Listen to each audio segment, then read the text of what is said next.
Okay, my butterflies, we are here again. And I am, as always, very excited, but I'm extra excited today um, because we have a amazing advocate that is going to tell us the truth. And we had to stop ourselves because we were about to have a whole podcast before I even hit the record button. I was like, stop talking. So as we all know, this is a podcast dedicated to the chronically ill and their care teams. I am Latoya, your host, and I am going to guide you through our stories today with insights and discussions that will give you inspiration, education, and empowerment. And this is going to help you on your journey with chronic pain for you and your care team. So, before we get into all of that, let's just get through the housekeeping. Please note that I am a chronic pain warrior due to chronic pain of fibromyalgia. I am not a licensed medical professional. The information that we are sharing in this podcast is informational purposes only and should not be considered medical advice. I am not advising you to change any current or future treatment plans you may be on, and it is crucial that you consult your own medical team before trying or making any changes to your current or future medical treatments. Now that all of that is over with, let's get into these topics. So today we have Sharmela Christison. Did I Sharmela do that right? Christman. I tell people it's Christman. Okay. pronounced Christman, so it's almost like Christmas, but MON instead of MAS. Put too many syllables in there. Yeah, Got it. Did I it's a get your lot. first name right? Sharmela. Sharmela. That's right. Hmm. Because I was like, I was on LinkedIn. And I'm like, oh, she has the nice little pronunciation thing. Cool. I was like, nice. So we are going to we're going to be talking about chronic pain. However, um, I also want to specifically talk about something that people don't talk about, which is lipedema. And we're not saying lymphedema. I know. You're like, what's the difference? You guys are enunciating. You're just trying to be fancy. No, we're not.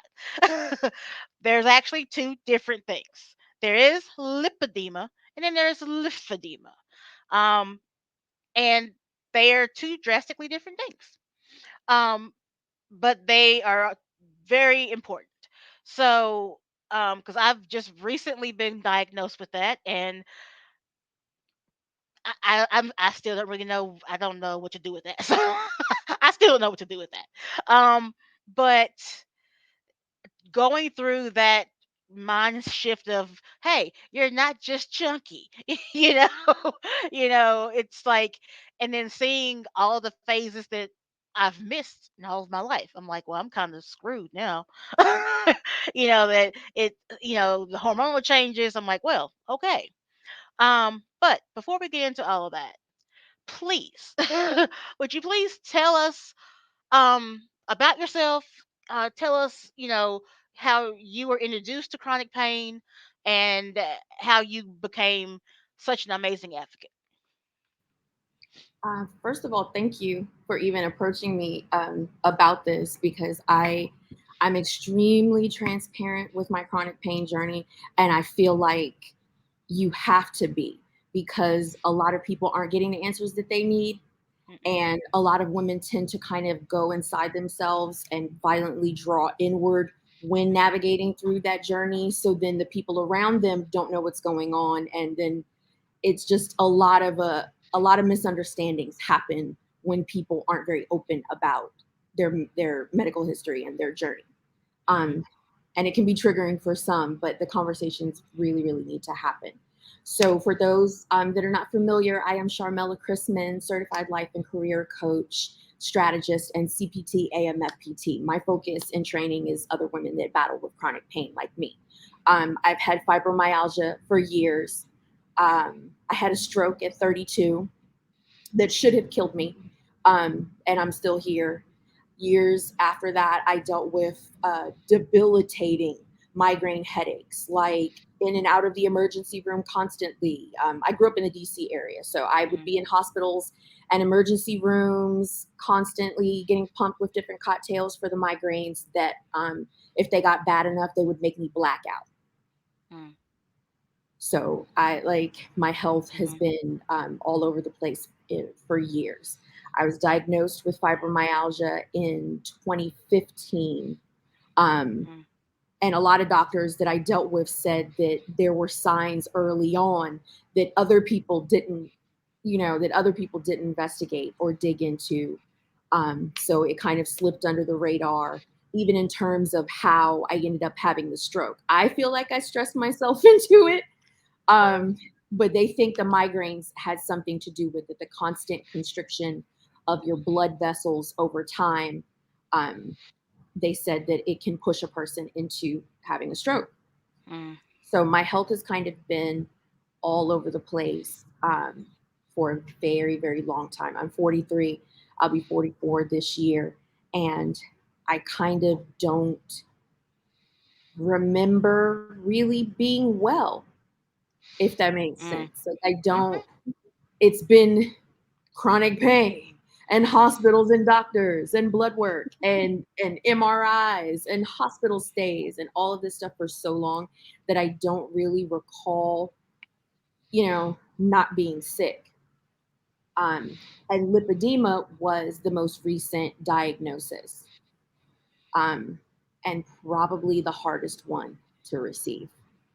Like, Mm. there's a lot of relief that I got from it, but the lipedema has been what violently shook my life. Like, when it was just fibromyalgia by itself, I had gotten to a point where I could manage it. There are specific meds, there's different things that I could do. Where, at one point I was like working two different restaurant jobs and then doing restaurants and security, and like Mhm. you figure Yeah. out how to cope and like Yeah. navigate through it. Um, but I didn't know that the lipedema was kind of there the whole time. Mm. Like, looking at my legs, thinking about how even in high school, like how I was shaped. And then as I got older, hormonal, I have two boys. My oldest is almost 24, and my youngest is 15. So thinking about how my legs would look after the pregnancies and Mhm. everything, because I've done a ridiculous amount of research on lipedema. Like, I kind of felt like I had to, because um, I felt like it stole my life. That's like Wow. the best way that I can put that. Lipedema is a stealer of lives. And Mhm. it's a very sneaky, under the radar disease.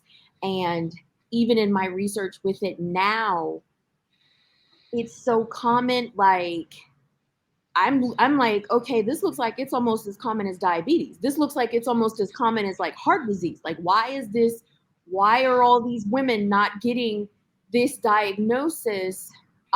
Especially with it being something that's hormonally triggered. Mhm. And even in all of the research that I've done, like, men can have it too. It's predominantly in women, and men can carry the excuse me, men can Mhm. carry the gene for it, and they can pass it on to their daughters. Wow. And then when their cycle starts, or in their adulthood, hormonal changes, at any point, it can almost like activate in your body. Mhm. You can, like, first of all, just like you did for clarity earlier, Mhm. lymphedema. Lymphedema is the lymphatic system. For those that are Mhm. watching and listening, lymphedema is your lymphatic system not purging the lymphatic fluid from your body the way that it's Yes. supposed to. So you normally with lymphedema will get swelling, like extreme Mhm. swelling in one arm or one leg. Some people, it's a rare thing to have it bilaterally, which is in both limbs. Mhm. Um, but that's lymphedema, and it swells all the way down to the foot. Or if it's in your arm, it'll swell all the way down like into your fingers. Mhm. Lipedema, Lipedema. Lipedema is a disease of your actual adipose tissue, your fat tissue. Mhm. And it's something that's like on the cellular level with this disease. and Yep. it develops, actually it develops very fast, and it's a progressive disease, so it gradually gets worse over time, and it's diet and exercise resistant, and there are not enough doctors in the United States that know That's about yep. this at Hmm. all. Exactly. Like, And that's what I've been seeing, just in what I've been able to find out. It's it's definitely has the genetic piece. Um, and it is very under the radar. It is very stealthy. It's just yeah, very stealthy. it's like Um, sickeningly stealthy, because you'll be, a woman will give birth, and then all of a sudden, she's trying to snap back, or she's working out after giving birth, and her legs are not changing. mhm, Like, and and then women are frustrated, and they're like, my body is not changing no matter how much I work out, no matter how much I diet. I'm not mhm. keto, I'm on keto, I'm a vegan, I'm a pescatarian, I'm, Yep. doing on the rowers, I'm taking cycle classes, like all of this stuff. And I try to remove the guilt the same way that Mm, being educated removed the guilt for me, and my husband mhm, was very much a part of that. Like, there are things that while on this journey that really stick out for me. Like, I finished eating one night, and I was in the room, and he took my plate. I asked him, could he go ahead and take my plate, and then he doubled back and came back to the room and held the plate in front of me, and he was like, I need you to look at this, like, it's not you. hmm, And I just, things like that really stick out on this journey because it's very affirming. But it's mhm. like and my husband is also a personal trainer and athlete. And Ah, I still think it's funny. We've been married for almost 4 years. Actually, this coming Sunday, it'll be 4 years. And I'm like, I don't know how I ended up with a trainer, because I'm high key lazy and love to eat. So what I like, burgers and wings and beer. Oh you my. balance each other out. You know. Okay, like, how did I end up with a trainer? But he's a very gifted athlete and trainer. So the thought of me getting out of hand, or with my eating, there's never, he'll rein me in if he saw me doing that. But he was Mhm, like, it's not you. You don't eat enough to, like, it's not you. And we've seen my body progressively change over the course of the mhm, last 4 years. Just my legs getting bigger, the upper parts of my arms getting bigger, and we're like, something is wrong. Like, this is not gluttony, this is something very, very wrong. And then just the tenderness and the pain. Lipedema causes an extreme amount of mm. pain, like, because it's in the fatty tissue, and it hurts to sit down, it Yeah. hurts to stand, it hurts to walk, it hurts to move. Like, and people don't understand. And you combine that with fibromyalgia. Oh my God. I wouldn't wish Just it. take me out. Just take me out of the world. Like, listen, okay, let me just roll off this bed onto the floor. Like, it's a pain I wouldn't wish on anybody. Yeah, it's like, what are you supposed to do? Like, literally, what are you supposed What to are you do? supposed to do? My existence is filled with pain. How am I supposed to be a pleasant person when I want to knock everything off Right. the What counter the thing from is, the why are you so snappy? because I'm in pain? What how much time do you have? It's like, where should we start? Where should we start? You should get a snack because this is gonna Yeah. be a while. You know, And it's people like, don't understand it at all. And a lot of people, to be very honest, don't want to. no, they don't. Like, look, I'm making dinner and everything, multitasking. People don't make an effort to understand women with chronic pain as is. Hmm. They don't. Like, they Because they remember can't years ago. either. They don't want. I don't think people want to under. I don't think people want to think of a world where you are always in pain. Like that, the thought of you never not being In in pain. any discomfort. They They can't wrap their minds around it. Like, what do you mean you're always in pain? From the moment that I wake up, in my dreams. In my I'm dreams, I'm being eaten by a bear. I'm being bitten by a cat. I mean, I'm stepping on. I mean, just yeah, walking it's through the forest barefoot. I'm stepping over rocks. I'm, like, yeah, just like I'm something. Yeah, constantly, it's something uncomfortable is happening that just is a representation of what my body is going through as yeah, I'm supposed to be repairing. yeah, like on a daily basis. Like, this is what I'm So met I want with to circle back daily. though before we get too deep into Hmm. it. When you said when your husband brought you back that plate and said that this wasn't you, what did what did you say, and what did you feel in that moment, and how did that moment play out, if you don't mind asking? That no, not at all. I sat there with my mouth open for a second. And like I'm looking at him and he's looking at me, and it's like it was taking a little bit for it to like completely register. And that's why he said afterwards, he was like, it's not you. And then he said afterwards, he was like, you don't eat enough to be putting on weight. He was like, your appetite is not like, and after I had to really think about it, like my eating is very disordered, and I have to course correct that myself, like not really eating breakfast, and I have ADHD. So if I'm focused, I like trying to pull out of that to remember to eat, so I'll keep certain stuff like near the bed for me to like munch on. But like hearing that, of course you want to be affirmed by your partner, you know what I Hmm. mean? Yeah. But I think I'm still kind of like, that was a while ago, and I feel like I'm still processing through that. Hmm. Like, what do you mean it isn't me? Like, everybody else said it was me. Ah. Everybody else, you know what I mean? Like, Yep. doctors, even while we were looking for an answer here, I switched from, because, they have different hospital systems in every city.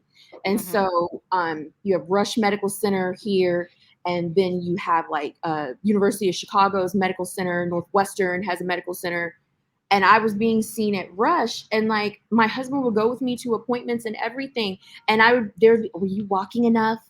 Are you active? Are you? And I'm like, something is wrong, like this. And then when I would tell them that my husband was a trainer and he was with me at certain appointments, like, and that was still through COVID, so they had Hmm. their mask on, but you can still see their Hmm. face.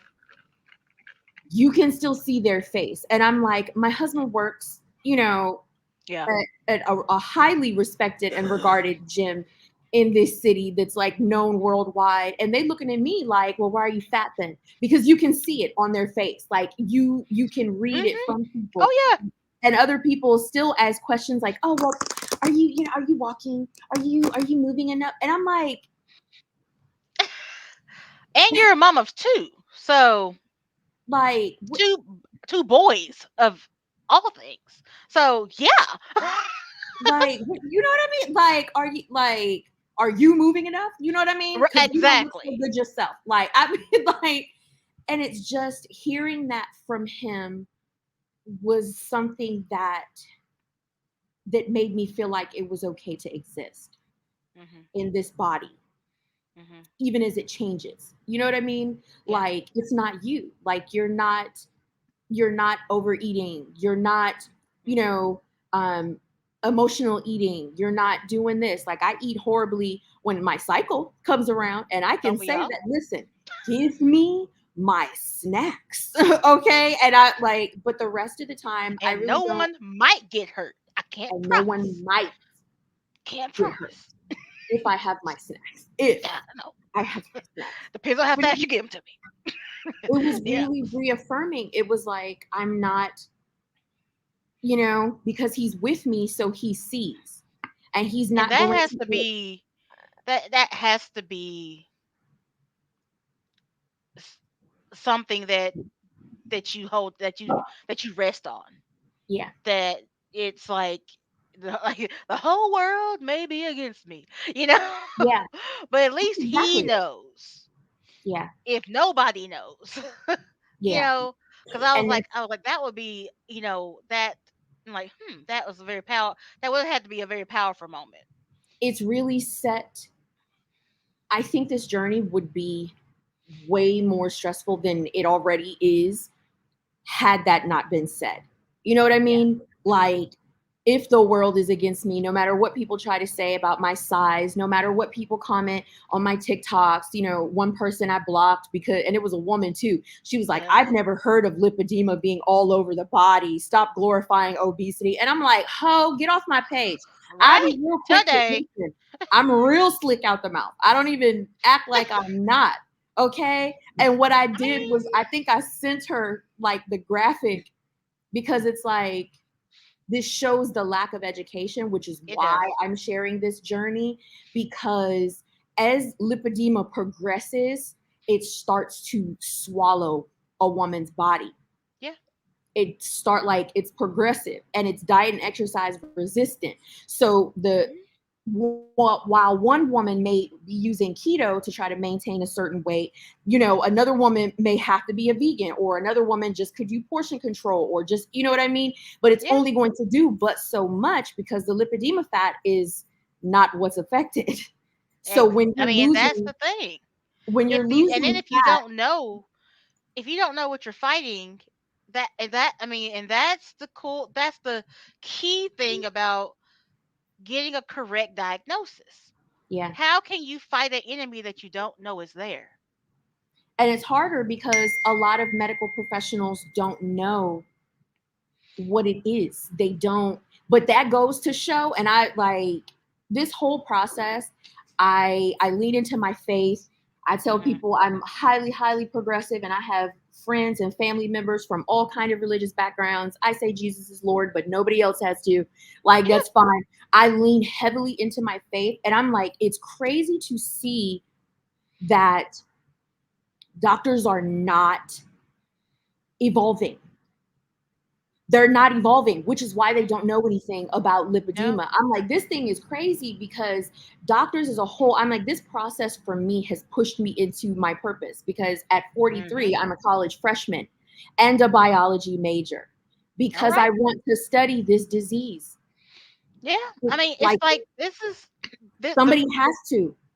yeah, cuz I got diagnosed basically by interns, because I had to make a whole, like, I had to kind of pretty much fire my entire medical staff Yep, because I that was sounds about just right. being grossly over medicated, grossly neglected, Yeah. constantly gaslit.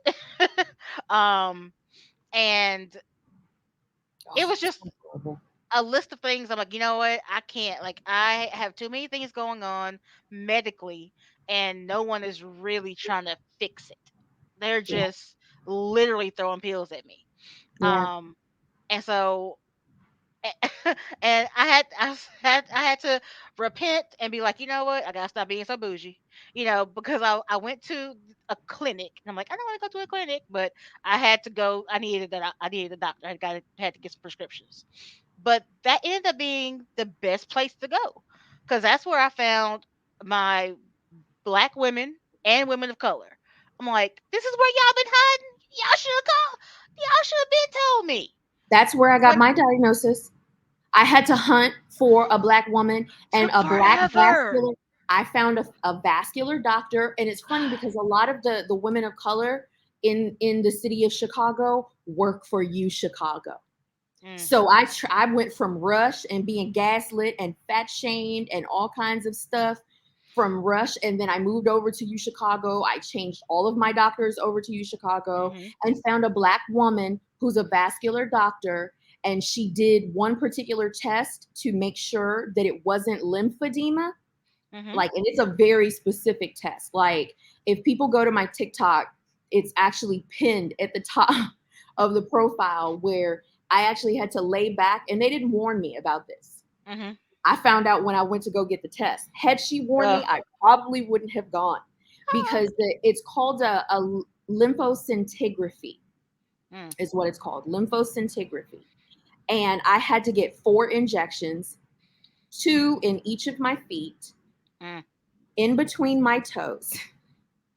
mm, And they pump, like, it's something, they put something in, and then they run a machine like over your body, almost like an MRI, but you're laying on the table, so you're not completely like closed in. And mhm, they actually monitor how fluid is flowing through your lymphatic system, so they can see if there's a blockage or anything going on.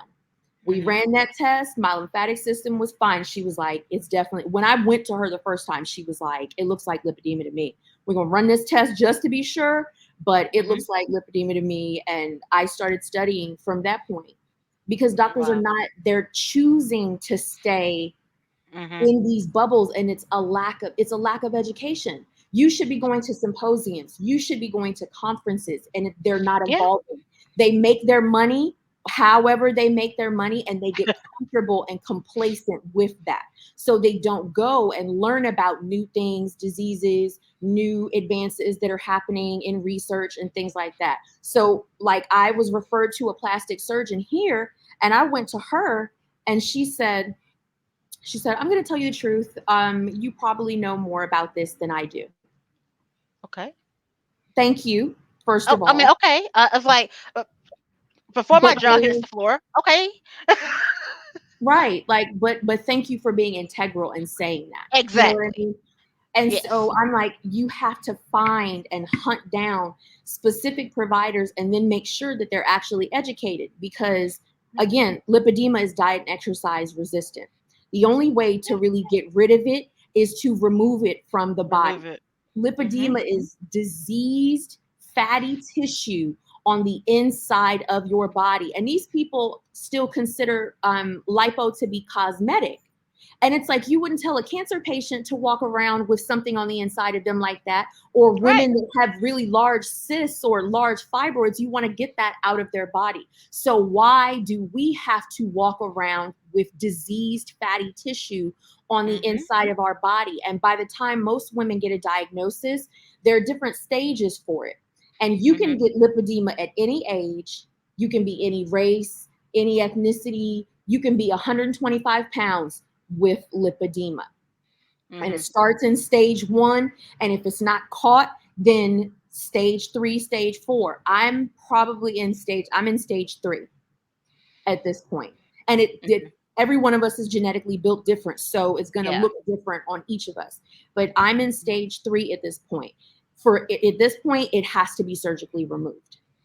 Yeah. Like, I'm it has not. to be, like, that's I. the only option for me to be able to get a better quality of life. And I don't have, like, most insurance companies won't pay for it.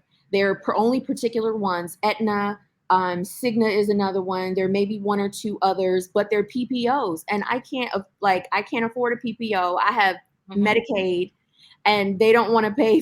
They don't want to pay $30,000, for me For to what get, they think is cosmetics, but yeah, for what they think is cosmetic. so 'cause I know I wanna get into the mental aspect of it. Hmm. Um, because I know, like, for me, like, 'cause I had gastric bypass, 18 years ago. Mm. Did really well with it. Lost 208 pounds. However, you know, when I lost the 208 pounds, I still had really big forearms, like the same size I have now, with the same, cuffs and the bat wings, and my Hmm. stomach. My stomach still had the large protruding bottom underneath the belly button, still hung down. After I've lost 208 pounds, I had the snatched waist, and the large butt. The butt didn't go anywhere. But everybody's like, "Oh, that's just the clots. That's just that's your ancestors," and I'm like, It was okay. the lipedema. It was And the that's what I'm. lipedema. I'm like, and that to see your face, your everything else just kind of go away. But the main areas that Yeah, you would usually want to lose weight from, is and not like going you were anywhere. saying, how you're in the gym. I was going to 2 a days, drinking milk for lunch, and those kind of things mess with you, Yeah. and it's like, well, you just need to do more. More what? Like, and this goes back to the lack of education. This goes back to like this gross negligence and this amount of ignorance that these medical professionals are comfortable and very complacent in, because what they do in order to get that money, because they make a good amount of money off those gastric bypasses, they do, Oh yeah. is they try to push women. And it's crazy. I'm in a Facebook group specifically for women with lipedema in the Chicago area.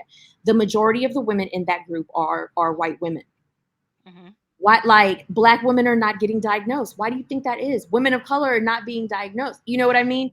So it's this, we're not getting diagnosed, we're not getting the help that we need, and then Mhm. you're manipulating and gaslighting women and pushing them into bariatric surgery, when Mhm. what you lose with bariatric surgery, and who are me to judge, because you know what I mean, it's Yeah. what you lose with bariatric surgery is the healthy fatty tissue, Exactly. but the lipedema tissue will remain because you actually have to surgically remove it from the body. And the percentage of women, honestly, women don't really see it return. Mhm. Once you get it off you, and then you find whatever, lifestyle works for you in terms of your Mhm. health and fitness and staying moving. It could be anything from taekwondo to you just, walking with your dog. Yeah. um they rarely see it return. And I've been able to even gain more information because of, and my computer's like in the matrix. Can you Is hear it? me? Is That it? it's freezing. Yeah. Is it trying to? I see you trying to stall. Yeah. But yeah, you still here. Okay. At least they can hear me. That's all that matters. Yes. Yes. Um, but I started learning even more because of the doctor that's going to end up being my surgeon. Okay. And somebody commented, I think it was on my Instagram, but somebody commented, and this months ago, and was like, "This is the doctor that you should see. Here's his page. Go check him out." And I looked him up, and he's been doing this and working with lipedema patients for well over 20 years. Like, Mhm. he goes from place to place educating other medical professionals. There's actually a fat disorder conference that just took place in Atlanta. Like, and people don't know this. Like, there's a fat Wow. disorder foundation, there's a fat disorder conference, there's stuff, where you can learn.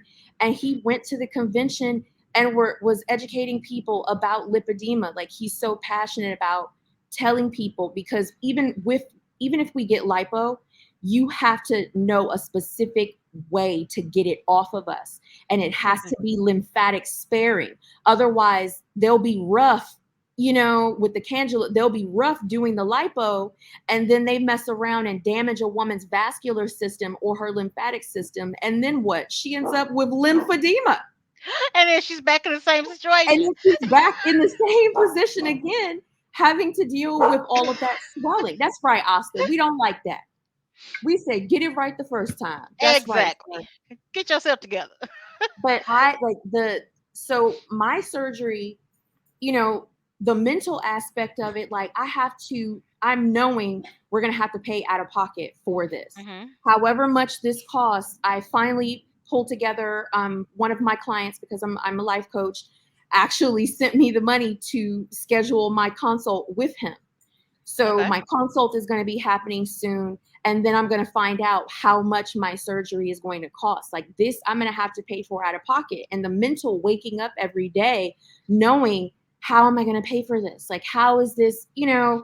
most women, to be honest, even women in the group that I'm in, some of them have been like, well, I'll just cope. I'm not even going to think about trying to get surgery, because they don't Mhm. even feel like, one woman said she doesn't even want to set herself up for the disappointment of, Mm. listen, Latoya, I don't care if I have to sell a kidney on the black market. This is coming up off me. I'm not even playing. I am not playing. I'm going to get this surgery because Right? I'm fighting for my quality of life.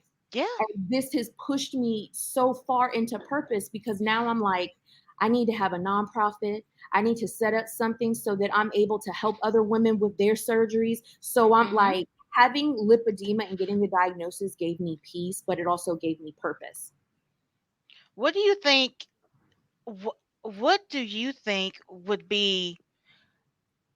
if not the first step, what would be the most necessary step to start getting legislation or start getting some sort of progress in getting lipedema recognized so that I we can start getting help? I think that, and it's funny that you said that because I'm actually going to talk to Dr. Amron is his name, David Okay. Amron, and Okay. he's in Beverly Hills, California. The Roxbury Institute is the name of his facility, and I'll send you some links so you'll be able Okay. to Yes, post please. links Yes. because this man is I mean, highly educated on this thing. Um, and I'm going to be asking him those questions as well. Like, what do we have to do? Who do we have to, whose doors do we have to bang on? Does there need to be a petition? Because we need insurance companies in order for women Tell him to, I make a good red velvet cake. Like what honey, do you want? what do we have to do?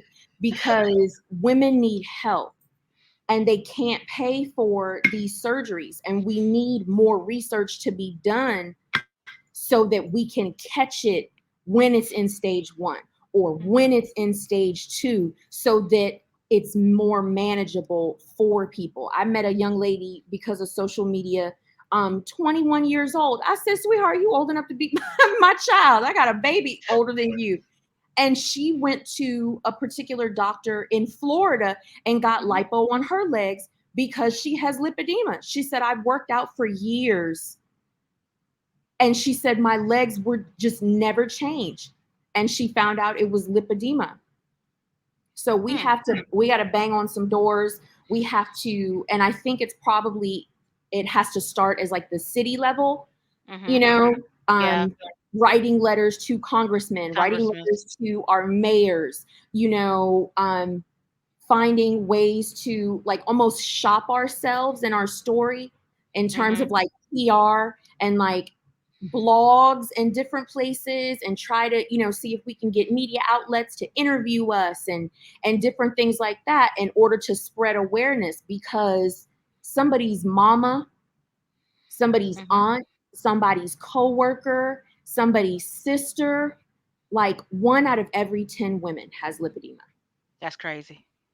Like That one out of I every mean, 10 that is an insane number to think about. is, Just and it's that's scary. it's crazy.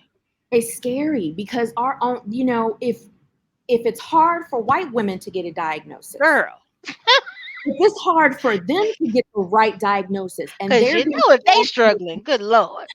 if they're struggling, what does that mean for our family members? What does that mean for our aunties and people, our I grandmothers? mean, Like, what does that yeah, mean for our own people? Black women are not getting a diagnosis. at And all. that, like, I think that is really what shook me and made me go ahead and apply to college and made me say that I'm going to not run from STEM. I'm going to be a biology major. We're going to dig into this. I want to study this disease because Black women are already dying in childbirth and disproportionately being Right? affected and not getting the right type of medical care anyway.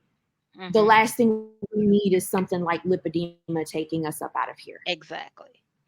So, We don't need when nothing you else to first take us up when out. you first got your diagnosis Mm-hmm. of lipedema, um Yes. how how did your husband take it? Like what was his reaction? I think he felt relieved for me, Okay. to be very honest, like relieved and sad at the same time. And it's Mhm. he's a gifted trainer and an athlete, but he's like borderline scientist, which is hilarious to me Mhm. because he's a reader and a studier Ah, and a researcher and oh, what should did be the doctor helpful. say? Oh, let me pull this up online. He don't play at all. Okay, he will look Very stuff helpful. up and read and everything. And I think I know in a way he felt bad as well because he's trying to support me through this. And what do you do when your Mhm. wife wakes up every day in pain? What do you do when your wife Mhm. needs to help her out the tub or needs to or help her off the toilet and walking back to the bedroom? Mhm. Like how do you undergird and cover and nurture your wife who's moody and cranky and Mhm. frustrated because her days are filled with pain, and you know that she loves to be active and go and do stuff, but she's not able to Mhm. walk through the city and explore a city like Chicago the way she wants to. And just it's been a hard process for him, and to be honest, it's probably been harder than I know, because he's the type of person that won't say specific stuff to keep me from Mhm. being stressed. Got you. And he's sitting right here. I'm like, Oh, I'm sitting at the desk, and he's oh, okay. sitting in here in the living room with Tell him to me. pass notes. So, So I know at the top of the interview, like we were saying, how you know with us having those hard conversations, with our family members, is very necessary, and I definitely wanted to get that in this interview, because yeah, having a chronic illness and still trying to maintain healthy relationships within your family, that's tough. So how do yeah. you do it? How do you handle the misunderstandings when you are just in a fibro flare and you don't feel like expressing? I've learned, and it's going to sound harsh, but I've learned in certain circumstances to not care what their reaction is going to be, Okay. because family, I'm very much like a Disney princess and highly optimistic and all of that other good stuff, but Mhm. I'm also an extreme realist. Okay. And you're the one that has to deal with the pain. You're the Yes. one, you know what I mean? Like Yes. when I had a stroke, I was in a hospital by myself. There's so much stuff that I've had to navigate through by myself, that I'm not going to make myself uncomfortable for people that don't make an effort to understand my pain. Got you. I'm not, you And know what I mean? And there are certain things that yes. I feel, that I feel bad about missing particular things, or certain things may happen. And, my sister-in-law got married recently, and we had plane tickets and everything.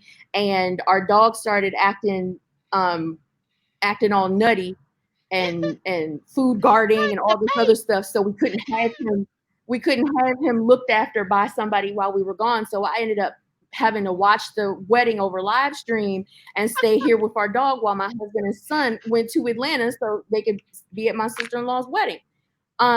And I had to laugh about it, and I said, well, at least it's not my health this time that's keeping me Right? away. Like, It's rather just it your be because downfall. It's I said, having an episode. but I've learned to women that are navigating their chronic pain journey have to learn to forgive themselves for missing things, if that makes sense. Yes. Oh Like, yeah. Oh yeah. because there's a level of guilt that they kind of care, they feel bad about, but it's like, this is your body, this is your health, this is, and if you push yourself too hard, you're the one that's going to be left with the physical backlash. And if they don't understand Literally. that, and they don't make an effort to understand that, then that's on them. If there's a disconnect, it's not because of you. Like, people that are listening, like, if there's a disconnect between you and your family, it's not you, it is them. Yeah. Because people that love you are going to make an effort to be around you, are going to make an effort to support you on your journey. Like, Mhm. do we all have issues and problems? Yes, we all got bills, we all frustrated, slightly stressed out, like we Yeah. all are. But I also don't allow people to minimize my pain for their Yeah. comfort. Does that make sense? It Well, I I've mean, had a bad it makes day sense to too. me. And My back, especially my because the back thing hurts is, too, even girl. the stress of stressing out about their stress will hurt us too. So Yeah, will make us we sick. really So I've had to can't learn to be be worried. nonchalant. Yeah, Yeah, and I mean, because I have per, chronic illness has cured me of my people pleasing. Because honey, I got to a point to let's get some where snacks with that. I can't. Like, I have made myself so sick so many times trying Yeah, to still be the old Toya, and be there for everybody else. But Yeah. Toya's body was like, we in the bed, we We in the sleeping. bed. Like we don't want to go to the park. We don't want to wash dishes. We want to take a Yeah. nap. you Yeah. know. So I mean, and it took me a minute. I mean, it took me many a flare to be Yeah. like, what? And then but then you look at them and they just do do do do do do do do Yeah. do. And they don't care. They'll go It's right like, on about their business. They'll eat without you. They'll go to the parties without you. yep, They'll like nothing stops in their life at all. When we have a flare up, everything halts. Everything that we even want, like everything. we can't even make plans. We have to see how we feel when we wake up that morning. Like that people don't and the mental and emotional part, we navigate through a level of grief. Like, we're not trying to compete with nobody else. You know what I mean? I'm not gonna weigh my grief over somebody losing against somebody losing a parent. But we Yeah, have a level like we're grieving, feeling like our lives are being stolen gone. from us. Bye bye. It's like, yeah. Like I can't just walk to the corner store. I'm gonna come back feeling some kind of way.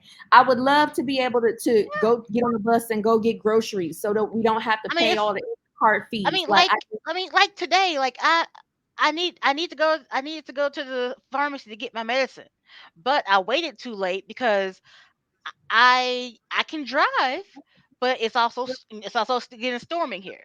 But I can't drive while it's raining because yeah, that's gonna kick me into another flare. So I had to honey, wait.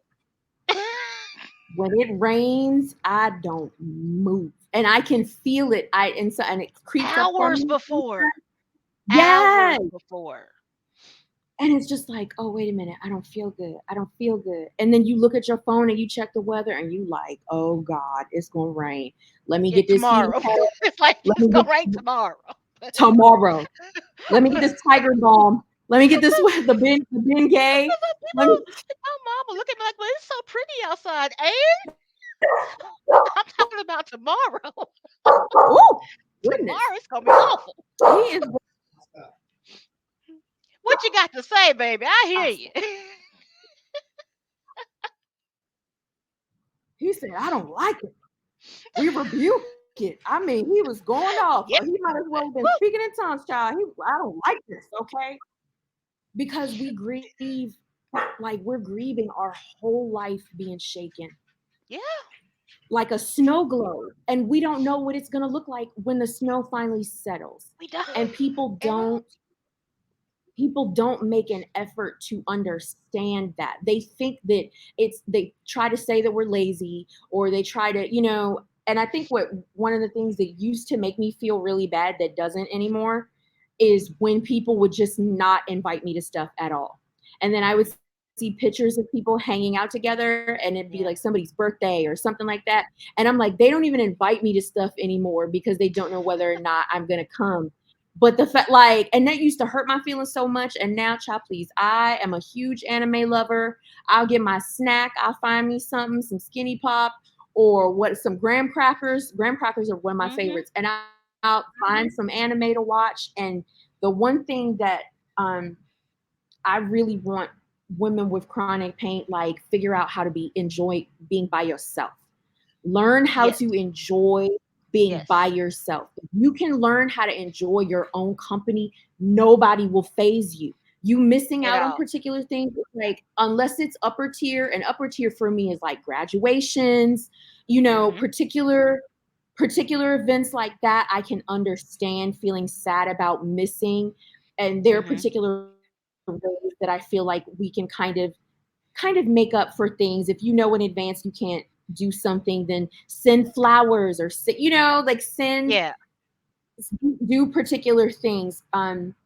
But anything else, like, if we learn how to be by yourself, learn how to mhm, enjoy your company, learn how, like, the time that we have by ourselves, I think uniquely can really cultivate us into being stronger, and not in the bad way. You know what I mean? yes, But yes, like more anchored and more certain of ourselves and who we are and what makes us happy and what we will and will not tolerate from friendships and like just Exactly. Exactly. 'Cause that. that has definitely been my experience. And yeah, it hurt, when they started falling off. But Girl, listen, let them fall off. They so many people like they'll say hey and like hey sis and hug me if they see me and I'll be like yeah okay. Like hey sis right. but you don't check on me, hey And sis but you don't even like this year, nothing. I've gotten to where, because I'll still get, like, the occasional text message, hey, what's going on? How you doing? I don't even respond anymore. I'm like, I'm still sick. And I mean, because, like, the thing is, I've had one particular friend, she's always had an issue with my chronic illness, and she never really wanted to talk about it. And I'm like, well, if I can't talk about me and the main thing that's going on in me, then I don't really want to talk to you. So Like I, and what she needs to do, people that are like that have to, first of all, they need to be in therapy because if somebody else's pain bothers you, that's a problem. That's like a yes. psychological issue if somebody else's pain bothers you. And if you feel like, oh, well, all they ever talk about is their pain and that's their life. Like that's their human experience. So it's like, don't nobody be mad at you when you talk about the same person that makes you miserable, but you be laid up in the bed with him all the time. I listen to you when you vent constantly about the job that you hate, but you won't quit.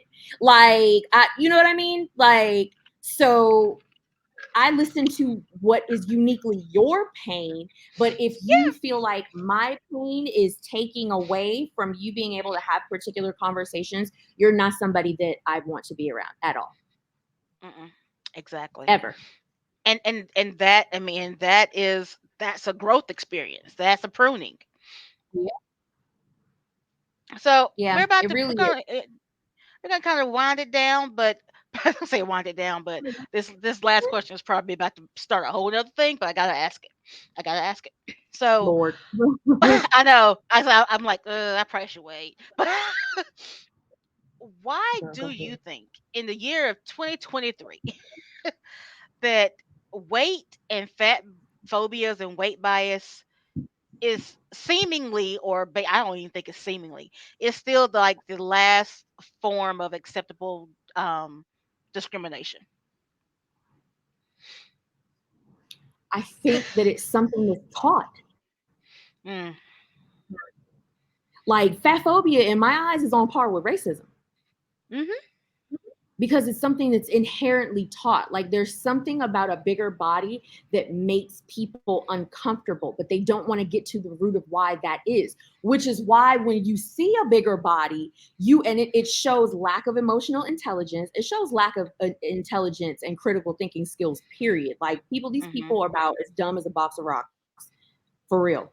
Because the first thing that a human being thinks when they look at somebody in a bigger body is they think lazy, they think gluttony, they think all these negative things. But me, like, and because of who I am and the sense that I have, the first thing is something wrong?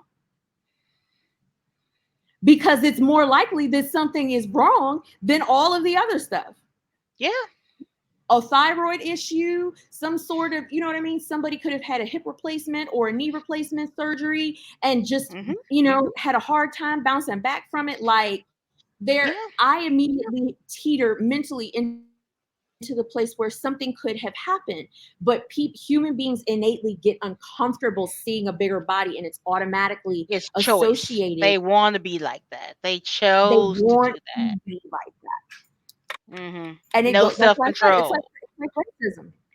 You try to make people out to be like, and to be very honest, people are super fat phobic because they're not being allowed to hate on other people and other marginalized Mm-hmm, groups. That's slowly mm-hmm, being removed. The larger that LGBTQ plus, the larger that gets, the more that people evolve, the more people are, you know what I mean? mm-hmm. The more It's encompassing kind of that like it falling gets, downhill. It's like they gotta find somebody to pick on. they have to find somebody to hate. They have to find somebody to hate. So it doesn't take any education to hate on somebody that's in a bigger body. Yeah. You can't, you know what I mean? Like, people, when you talk about LGBTQ plus, and like there's places where you can learn and grow and evolve and like be educated about their journeys and things like that. But they Hmm. completely, that we need somebody to hate, so we about to hate Mm, these people over here. And it's been something that's been taught, like from crazy. families making comments to women that are in a bigger body, from families that are, that the woman may not even be in a bigger body. She just may be the sister that has thighs and ass. Right. Okay. And Right. people are making comments on her body, like, because they want control over another person's body. Being fat phobic is a form of control. It's a Crazy. form of control. Like, I want you, because I feel like you're doing this. I want you to lose weight. You're glorifying obesity, and and it's like the majority of people that I've come across, and I'm doing the quotation marks where our Mm, frozen screens in the Matrix. Okay, so I'm doing the air right. quotes. The majority of people that are in bigger bodies, something is wrong, and a lot of people just don't have the right diagnosis. Hmm. And I'll die Exactly. on that hill.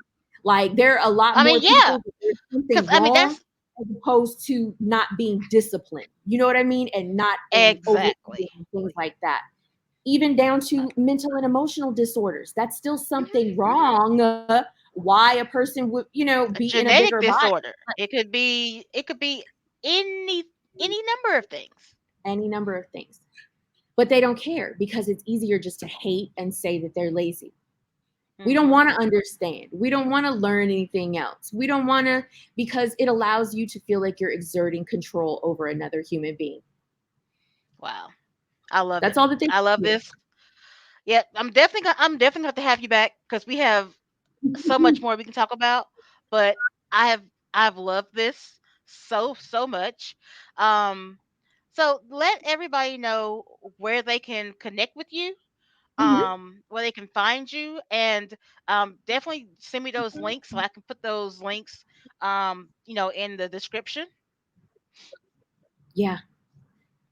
Well, I'm on Instagram, and my handle on Instagram is Segoy-chan, and I told you I'm a huge anime head. So it's S is in Sam, U is in under, G is in green, O is in over, I is in igloo, Sugoi, C is in cat, HAN. Sugoi-chan on Instagram.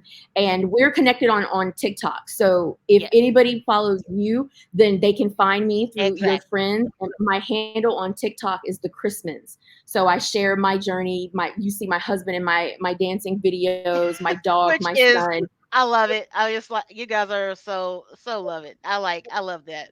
You guys are my hope. I'm like I'm gonna be like them one day. Like, it's possible, and that's what I let people know. Like, it's very Yeah, possible to find somebody that will understand you and makes an effort to understand you and supports you. Like, it's absolutely possible if you get tired of accepting trash from other people. Like, that, I feel like, that's really ushered me and him together, because we were both at a point in our lives where we were like, I'm not accepting mediocrity anymore. are I'm you just up to the not gonna challenge? do it. Like, I'm not going to do this. And we're both over 40. You know what I mean? So it can Yeah, happen later in life. And it's okay if it happens later in life. But I I'm love it. I'm on TikTok and Instagram. And if they use my first and last name, they can find me on Facebook as well. I'm always around in these social media streets. Awesome. Right. So thank you again so much. And that's it. That's the show, y'all. That's it. Um I know we threw a lot of information at you guys for sure. I will definitely be linking all of her information in the descriptions. And like she said, you can definitely find her. I will add her to my link tree, and you can find her information on my link tree on TikTok and Instagram. So until next week, I'll see you guys next time.